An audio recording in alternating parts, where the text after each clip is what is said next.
Cet aspect de mansuétude, de magnanimité, de pardon, d'indulgence et de bonté. Barakallahu fikum. Et je vous passe la parole.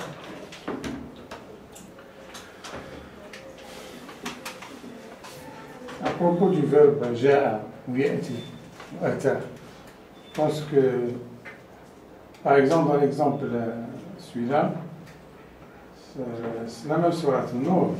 Inna alladhina ja'u bil-ifk.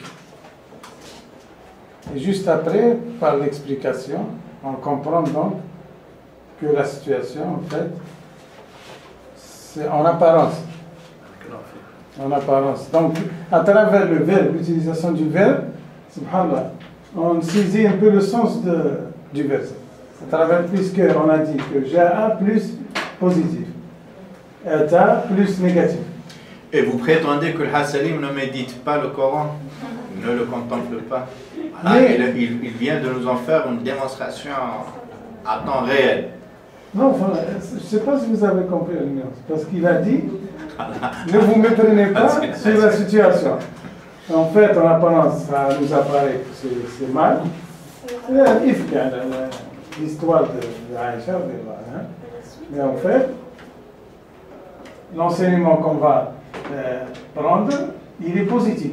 Puisque c'est à la suite. الذين جاءوا بالإفك عصبة منكم لا تحسبوه شرا لكم بل هو خير لكم. Donc, même à la suite du verset, on comprend que ja'a, il est utilisé pour le positif et non le négatif. Par contre, il y a un autre contre-exemple. Je ne sais pas. Regarde qu'est-ce qu'il dit là, sur Taha.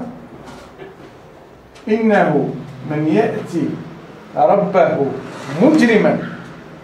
Donc, négatif. فإن له جهنم لا يموت فيها ولا يحيا ومن يأته مؤمنا قد عمل الصالحات فأولئك لهم الدرجات العلى. Après, tu sais, Hassanim, si tu veux, ces subtilités, ce sont des règles, et aux règles, il y a des exceptions, mais même si tu regardes un peu Ben Achour, il a cité, moi je vous ai épargné pas mal de contre-exemples en apparence, mais que lui-même continue à confirmer la règle parce qu'il essaie toujours de contourner le... Là, il aurait pu te dire, moi je ne vais pas me mettre dans sa peau, il aurait pu te dire, là, il a utilisé ata, mais il a spécifié ya'maluna salihan, donc c'est pas ya'ti rabbahu mu'minan. Tu vois, il a spécifié en rajoutant al-amal al-salih. Ah oui. On peut être mu'min, c'est pas pour autant qu'on est bon. Mais il a utilisé pour le négatif, carrément. Ça c'est clair, ça c'est dans le sens de la règle. Pour la deuxième. Pour la deuxième. Hassan, tu vas pas... Non, de toute façon, c'est pas important. Exactement. Mais ça nous donne de toute façon une piste pour réflexion lorsque on trouve ja'a, juste pour la réflexion dans le verset. Par rapport au cours d'aujourd'hui, Hassan, je vous ai épargné une autre subtilité, mais qui a fait aussi l'objet de pas mal de répliques, de ripostes. D'aucuns disent, à chaque fois que Allah dit Nazzal, ça parle du Coran, parce que le Coran, Nazzal, c'est faire descendre dans le détail, progressivement. Mais Anzal, eux ils disent ça. Anzal, c'est faire descendre une seule fois. Anzala min as-sama'i ma'an. Voilà. Mais Nazzal, c'est progressivement. Mais on trouve on trouve des versets où cette règle est contredite, mais les tenants, les défenseurs de cette règle, ils iront jusqu'au bout dans sa défense. Moi, je préfère dire que c'est une règle, et comme à toute règle, il y a des exceptions, on les accepte, les exceptions. Mais très souvent, c'est comme ça dans le Coran. Quand ça parle de Anzal, c'est une seule fois. C'est pas Anzal al-Hadid. فيه بأس شديد ومنافع للناس أنزلنا التوراة فيها هدى ونور une seule fois. Mais quand on dit nazzal, pas anzal, nazzal, faire descendre, mais cette deuxième forme du même verbe, c'est pour dire détaillé. Mais c'est pas toujours le cas. Voilà.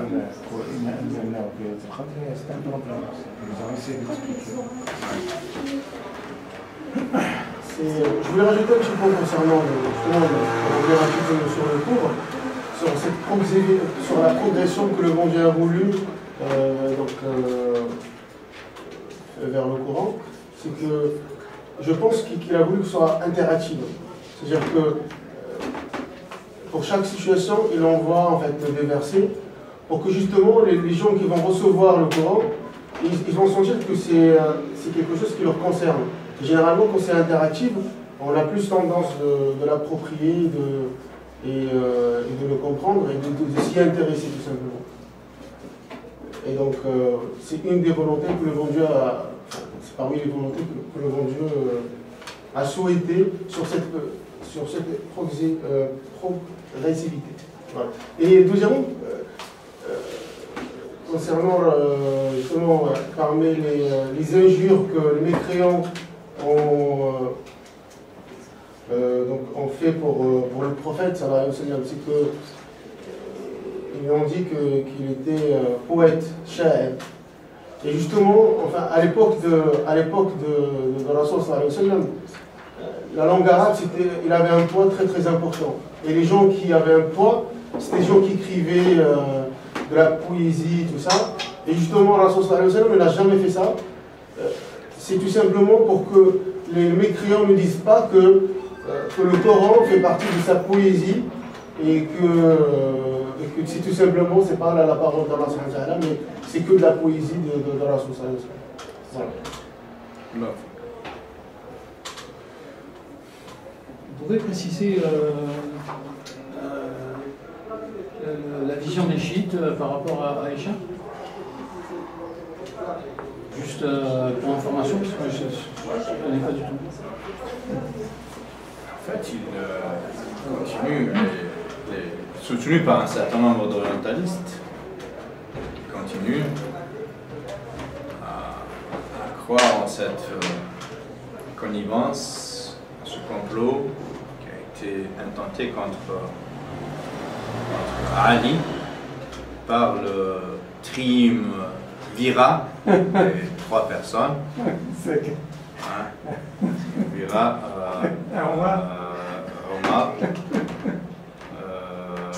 Abu Bakr et à travers lui Aïcha, donc 51 seules personnes, et Ubayda Amr ibn al-Jarrah pour tirer le tapis sous les pieds de Ali, qui était le plus à même de remplacer le prophète alayhi salatu wassalam et de diriger la Ummah après sa mort. Mais eux, ils ont comploté contre Ali pour lui subtiliser cette fonction d'entre les doigts. Et jusqu'à dire, dans un hadith très problématique, dans le Bukhari, mais il est très problématique et qui a été rapporté par un monsieur qui était à l'époque de sa transmission, qui avait à peine 8 ans, 9 ans, et qui devint par la suite, il en a 12 ans à peu près, 12 ans, qui devint par la suite le rabbin de la Ummah, c'est Abdullah ibn Abbas, le cousin du prophète en 60. C'est le seul à avoir rapporté ce hadith, il est dans le Bukhari, donc un hadith authentique, côté Shan, mais très problématique quant à sa signification, sa portée et les implications fratricides qu'il a eu sur la Ummah jusqu'à nos jours. Parce que le hadith stipule que le prophète, lorsqu'il agonisait, lorsqu'il était sur le point de rejoindre le grand ami d'Allah, il a demandé un papier et une plume. Mais moi je peux le comprendre parce que je suis partisan du lettrisme du prophète, de son inculture confessionnelle, oui, mais le fait qu'il savait lire et écrire. Mais 99% des musulmans croient le contraire.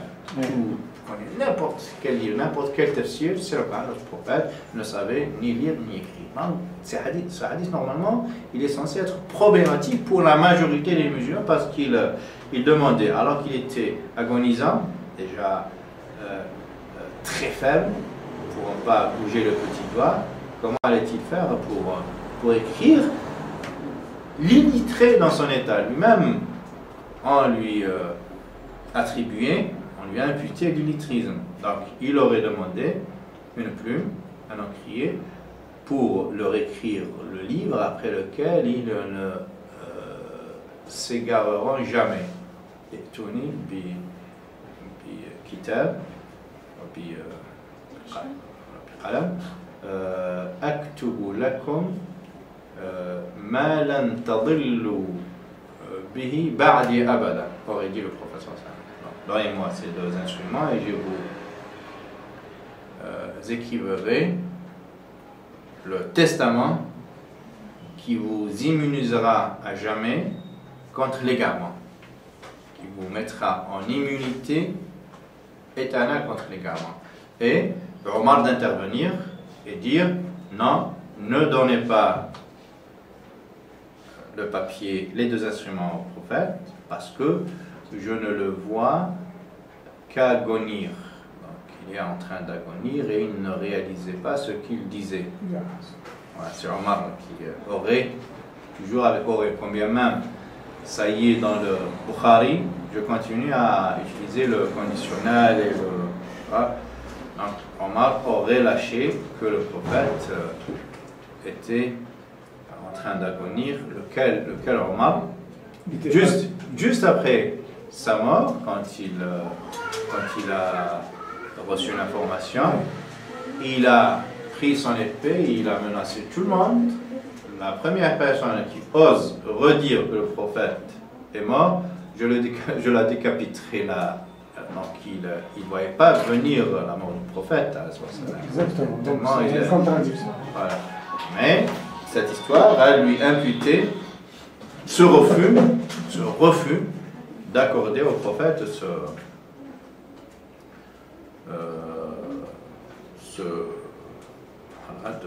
d'obtempérer, de donner au prophète. Et l'anglais chiite, en face de ce hadith, ils nous mettent devant nos responsabilités. Ils nous disent, vous-même, vous le rapportez dans vos livres. Ce n'est pas un livre chiite qui a rapporté le hadith, c'est votre livre à vous. Le Bukhari peut, parce qu'il ne croit pas en Bukhari, Muslim, tout ça, il ne croit pas. Mais le hadith, ce n'est pas nous. S'il n'y avait que nous qui le rapportions, c'est... Mais c'est vous-même qui le avec les détails les plus précis. Donc, vous vous rendez coupable d'une désobéissance au prophète.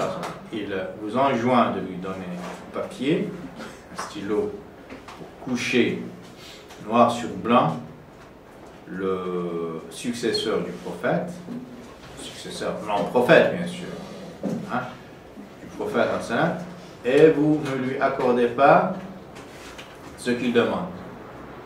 Donc, Omar s'est rendu mécréant pour avoir désobéi au prophète sallam. ما كان لمؤمن ولا مؤمنة إذا قضى الله ورسوله أمرا أن تكون لهم الخيارة من أمره. Il ne sait pas, il ne convient pas un croyant ni un croyant si Allah ou son prophète leur commande, leur enjoignent de faire quelque chose, il ne leur sied pas de leur désobéir, d'avoir un droit de regard, d'avoir un choix à méditer.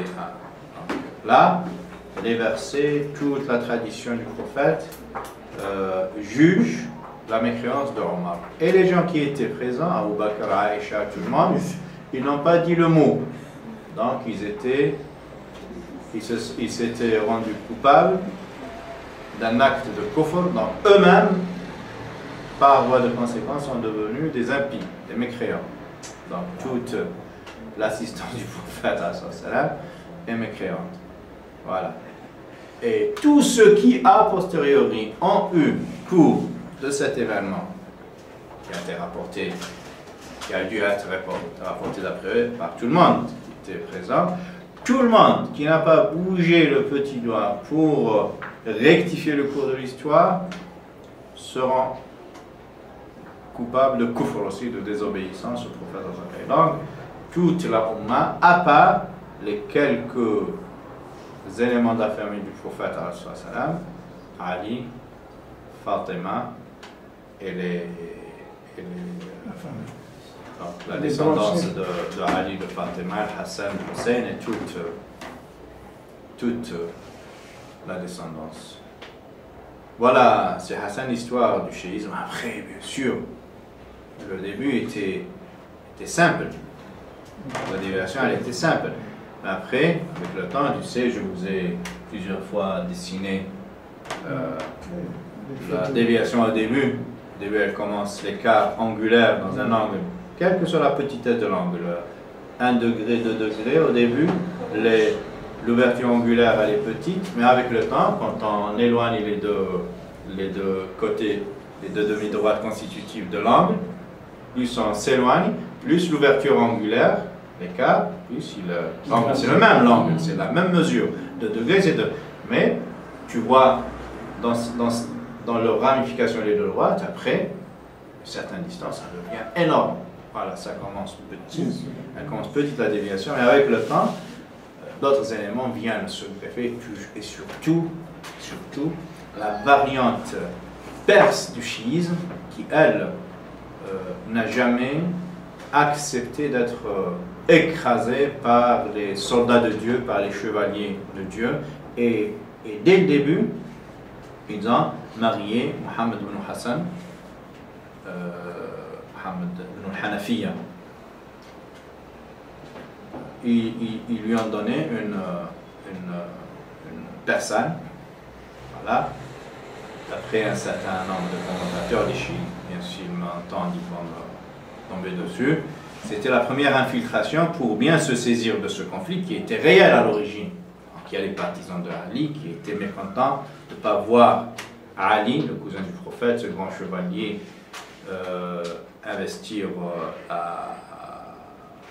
la magistrature suprême de la Ummah. Hein? Donc ils étaient mécontents, mais le mazdéisme et les Perses ont instrumentalisé ce conflit embryonnaire, très minime, pour en faire et pour introduire leur système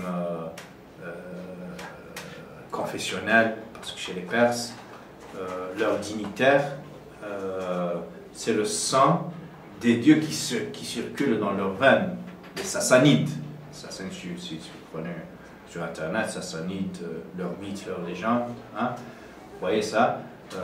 تجري في عروق سادتنا دماء الآلهة, les Sassanides, Al-Sassan.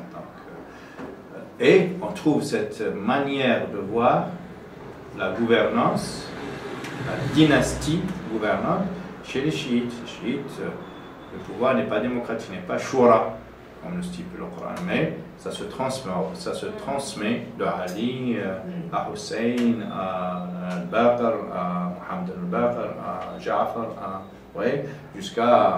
jusqu'au 12e imam impeccable, l'imam al-Ma'soum, imam impeccable, infaillible. Voilà. Et le 12e, en fait, apparemment d'après eux, Mohammed al-Askari, il est quelque part. Paradoxalement, le papa de ce monsieur, qui est quelque part à l'abri, il attend le moment décidé par Dieu pour sortir, c'est le Messie, leur Messie, pour remplir la terre de lumière, de justice, après avoir été rempli cette terre d'injustice et de répression. Mais le paradoxe que ce Mohammed al-Askari, c'est celui dans la mosquée qui portait son nom d'il y a 3 ans, a été faite exploser par les terroristes en Irak, le masjid de Mohammed al-Askari. Donc c'est leur Mahdi al-Muntazar, c'est le Mahdi, voilà, duquel je vous ai entretenu une fois. Le Mahdi Shahid, c'est ce Mohammed al-Askari. Mais le paradoxe, c'est que tous les livres de l'histoire qui se respectent ont convergé que son papa n'a jamais eu d'enfant. Voilà. Et donc, eux, manque de peau, ils ont choisi le mauvais géniteur pour un Mahdi, n'est-ce pas, supposé se réfugier quelque part dans des buissons jusqu'à ce que Allah décide de sa sortie. Voilà. Après, bien sûr, Hassan, il y a des ramifications, il y a si tu veux, des moments où cette tendance a vraiment dévié. Il y a des aspects très déviationnistes de cette doctrine sur laquelle tout le monde n'est pas d'accord, tel que le Coran, c'est pas le vrai Coran, c'est pas celui-là qui est entre nos mains, c'est le Coran Fatima, n'est-ce pas, qui eux seuls le détiennent, mais qui, quand tu leur demandes cette version, cet exemplaire original, ils te donnent rien du tout. Non, ils ont dû lire ils ont dû lire ça quelque part dans les méandres de leur livre, mais dans les faits, il n'y a rien du tout qui le prouve jusqu'à... Mais tout le monde, encore une fois, ne s'accorde pas de dire la même chose, parce qu'eux-mêmes, comme nous, hein, dans le sunnisme, il y a de l'extrémisme, il y a des gens qui sont allés jusqu'à l'anthropomorphisme, à trop vouloir attribuer à Dieu des qualités humaines, n'est-ce pas? Comme j'ai toujours dit, au lieu de se transformer soi-même et être à l'image de Dieu, on a fait le contraire, on a transformé Dieu pour le rendre à notre image et on lui attribue la main, le tibia, certes, le tibia, l'œil, mais au sens anthropomorphique de la chose. Chez nous aussi, il y a des déviationnistes qui ont dévié, déraillé très loin des rails de l'islam. Chez eux aussi, ils en arrivent jusqu'à dire que l'archange Gabriel a trop vouloir encenser Ali contre tout le reste. Ils en sont arrivés à dire que l'archange Gabriel, quand Allah l'a envoyé avec le message coranique, au lieu de le révéler au cœur de Ali, s'est trompé de destinataire. En fait, Mohammed, c'était la solution par défaut. Vous voyez? Donc, en fait, Allah avait missionné l'archange Gabriel de révéler le Coran à Ali, pas à Mohammed. Mais l'archange Gabriel, son mêlé les pinceaux, se ressemblent à la même famille, des cousins. Au lieu de révéler à l'un, il a révélé à l'autre. Alors que l'autre, il avait à peine 6 ans. Hein? Mais, encore une fois, il faut être objectif. Tout le monde ne s'accorde pas Méger, ne s'accorde pas sur ces points de déviation. Mais tout le monde s'accorde pour dire que c'est Ali, c'est le prioritaire. Tout le monde s'accorde pour insulter Aïcha. Tout le monde s'accorde pour encenser ceux qui ont tué Omar. Tu trouveras un boulevard à Téhéran qui porte le nom de l'assassin de Omar, par exemple. Voilà, des choses comme ça qui sont très blessantes, très vexants pour les musulmans sunnites. Mais de toute façon, ce conflit est en train de très mal tourner parce que les chancelleries occidentales s'en sont mêlées et ils sont en train de régler son compte au monde musulman en utilisant ce conflit millénaire entre les sunnites et les chiites. Ce qui se passe en Syrie, c'est un grand exemple, donc une résistance au sionisme face à laquelle on a toujours échoué. Donc on a fini par trouver le subterfuge par excellence, qui est le conflit entre les sunnites et les chiites, et prétendre redécouvrir le chiisme de Bachar al-Assad, n'est-ce pas? C'est lui qui alimente quand même la résistance libanaise, qui constitue un axe avec l'Iran, et pour en découdre avec l'Iran, pour casser la résistance libanaise, pour offrir la région sur un plat de mai au sionisme israélien. Donc on a trouvé ce conflit entre chiites et sunnites pour casser cette poche de résistance syrienne contre le sionisme. Alors, bien sûr, tout le monde musulman mord et croque très dur sur la part parce que c'est un dictateur, mais il a toujours été dictateur, lui, son papa, et qui ne l'est pas parmi les tyrans du Golfe. Voilà. Et on sait que les gens qui financent cette guerre, c'est le Qatar, l'Arabie Saoudite, qui appelle la dictature syrienne à se soumettre au verdict des urnes, à être à l'écoute du peuple syrien, alors que ces deux personnes, en l'occurrence, n'ont jamais vu, même dans les plus fous de leurs rêves, des élections de quelque ordre que ce soit, municipal, législatif, présidentiel, jamais, au grand jamais, au Qatar, ni en Arabie Saoudite, on a organisé des élections. Et eux, ils financent toute une guerre, des milliers de personnes, d'une manière très généreuse, pour en découdre avec un régime qui n'adopte pas les élections démocratiques. Voilà, pour le pousser à respecter son peuple, alors qu'eux-mêmes sont à 1000 lieues de respecter le peuple. Ils ont déjà utilisé ça pour détruire l'Irak aussi. Exactement, entre l'Irak et l'Iran. Je voulais te demander, est-ce que donc ils n'utilisent pas le Coran en fait? Si. Parce qu'il est parlé de Mohammed aussi même dans le Coran. Non. Je ne me suis pas fait bien compte. Je dis que ces extrémités ne sont pas adoptées par l'ensemble des chiites. Ça, c'est vraiment, ce sont des lieux de déviation adoptés par des poches extrémistes, pas par tout le monde. Mais eux, ils ont théoriquement cette idée qui nourrit l'existence d'un mushaf de Fatima. Mais lorsqu'on le leur demande, jamais ils ne le soumettent ils nous le soumettent ce mushaf. Ils continuent à lire comme nous, sur Hafs, c'est une affaire, avec leur chaîne de transmission. Mais c'est le même Coran. Après, ce sont les interprétations. Allah nuru samawati wal ard mathalu nurihi, c'est Fatima Zahra. Voilà. Après, c'est plein de versets qui les personnifient. Il les lie aux personnes de leurs idoles, si tu veux. Parce que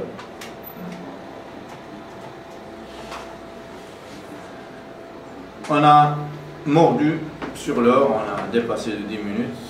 Barakallahu fikum, jazakumullahu khairan, subhana rabbika rabbil izzati amma yasifun, wa salamun ala al-mursalin, alhamdulillahi rabbil alamin.